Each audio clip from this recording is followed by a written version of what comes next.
The Judicial Branch.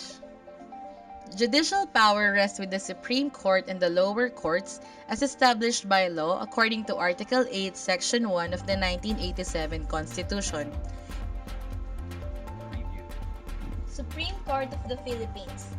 According to the 1987 Constitution, Article 8, Section 5, the Supreme Court exercises the following powers.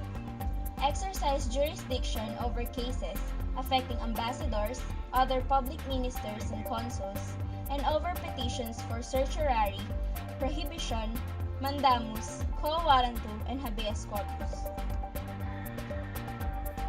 Review, revise, reverse, modify, or affirm, on appeal or certiorari, as the law or the rules of court may provide final judgments and orders of the lower courts in the following. All cases in which the constitutionality or validity of any treaty, international or executive agreement, law, presidential decree, proclamation, order, instruction, ordinance, or regulation is in question. All cases involving the legality of any tax, imposed, assessment, or toll, or any penalty imposed in relation thereto. All cases in which the jurisdiction of any lower court is in issue. All criminal cases in which the penalty imposed is reclusion perpetua or higher. All cases in which only an error or question of law is involved.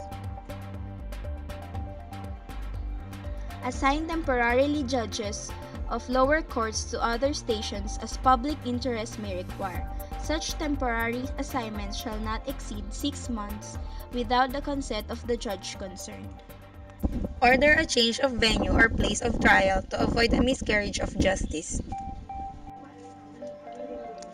Promulgate rules concerning the protection and enforcement of constitutional rights, pleading, practice, and procedure in all courts, the admission to the practice of law, the integrated bar, and legal assistance to the underprivileged.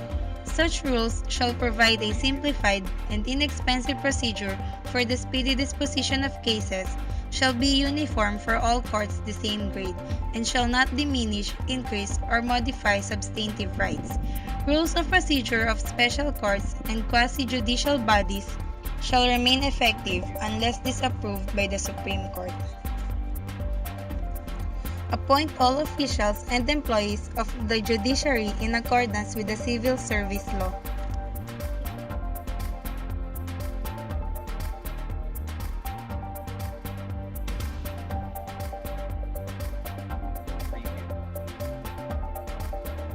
Sandigan Bayan. Mandate of the Sandigan Bayan. Section 5. The Batasang Pambansa shall create a special court to be known as Sandigan Bayan, which shall have jurisdiction over criminal and civil cases involving graft and corrupt practices and such other offenses committed by public officers and employees, including those in government-owned or controlled corporations, in relation to their office as may be determined by law. From Article 13, 1973 Constitution. Court, known as the Sandigan Bayan, shall continue to function and exercise its jurisdiction as now or hereafter may be provided by law.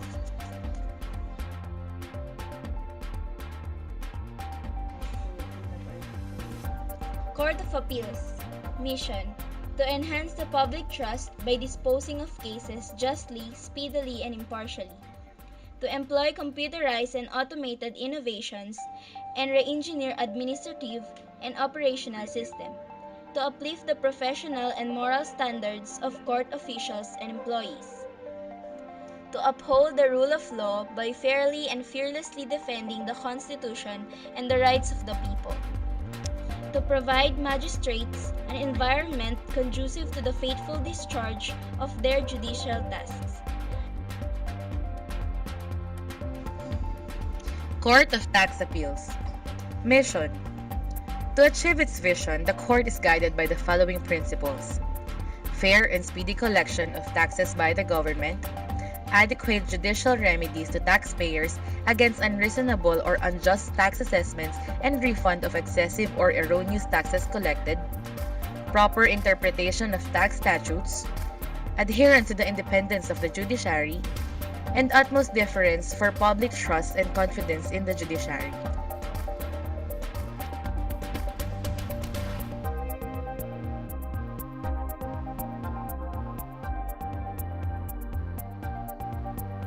Judicial and Bar Council.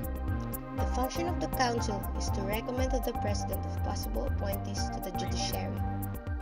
The President shall choose from among those nominated. Before the President may ask the Council to nominate somebody else and add it to the list. But this is not allowed anymore. The person then chosen by the President then becomes a member of the judiciary and is not anymore reviewed by the Commission on Appointments. This is to prevent politicking and horse trading among political parties.